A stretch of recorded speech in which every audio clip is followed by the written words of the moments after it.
Okay, and hello everyone, welcome to the Gardening Channel. So we're going to go over a couple of things today. I may have mentioned these in a previous video, but I figured we could get a little refresher on it.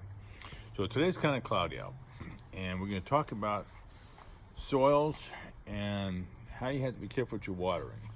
Now that's my cilantro, but you notice how dark colored the soil is right now. Now this was irrigated yesterday, okay, slightly irrigated. So a couple things I'm going to show you. First things first is you want to get to know about your soil temperature.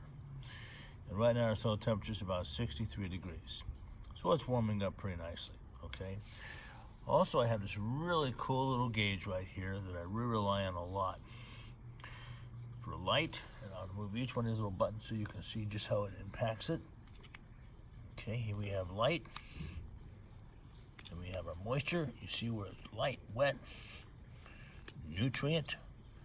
Okay, and finding my pH. You know what pH is? Right around the acidic level, nice and neutral, great.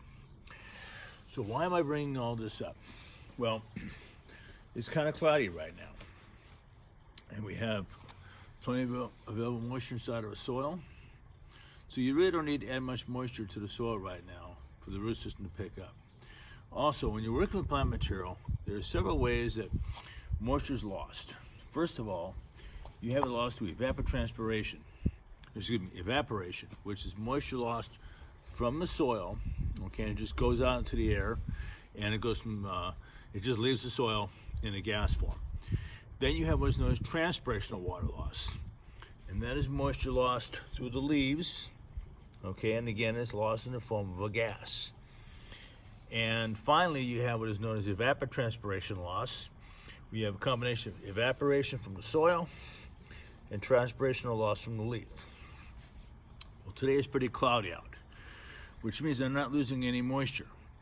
So consequently, I have plenty of available moisture inside of my soil, and I'm not losing much moisture from the leaves of the plant. So that's really important. And so I don't need to add any more moisture to the root system and to the soil today for the roots to pick up, because there's plenty of available moisture inside the soil.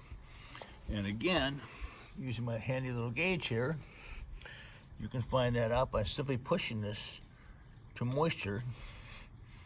And we're going to take a look here, stick it to moisture level right there. And you see where it's wet. So I have plenty of moisture inside that soil. What you don't want to do is keep adding moisture when the soil doesn't need it. Okay, because what will happen is you create what's known as an anaerobic situation, where there's a lack of oxygen inside of the soil. You have pore spaces inside of the soil. And you have what are known as macropores and micropores. The macropores are the large air spaces or particle spaces inside of the soil where oxygen is located at. If you keep adding more moisture to a soil that has plenty of available moisture, you start taking away the available oxygen. And plants start to go into decline when you do that. So let the moisture evaporate and just keep an eye on it. And as I said, that little gauge right there is a really cool little tool to tell you when you need to add moisture. You can see also light, nutrients, pH, and does a great little job. And by the way, this is a little photocell right here. So it does a really good job. So I wanted to kind of get you a little hint here when you're working with cultural practices. And this is just an example of learning how to use cultural practice to your advantage when managing plant material, and why you don't want to overwater.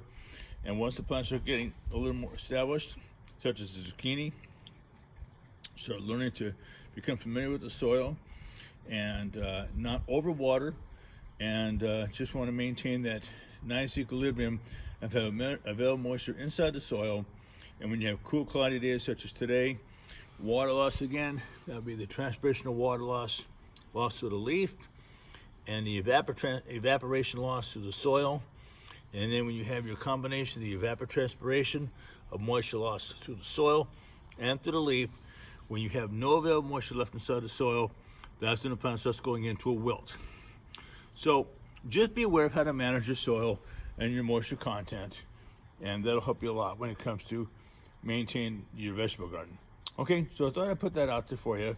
Just a little quick tip as far as how to keep it going. Just learn to understand soil will help you an awful lot with the vegetable garden. Okay, so there you go, folks. Again, if you enjoy the information on the Gardening Channel, please go to subscribe. And you can enjoy all the videos. There's quite a few. And so I look forward to hearing from you. All right, have a great day. Take good care and enjoy the garden. We'll see you. Take care. Bye-bye.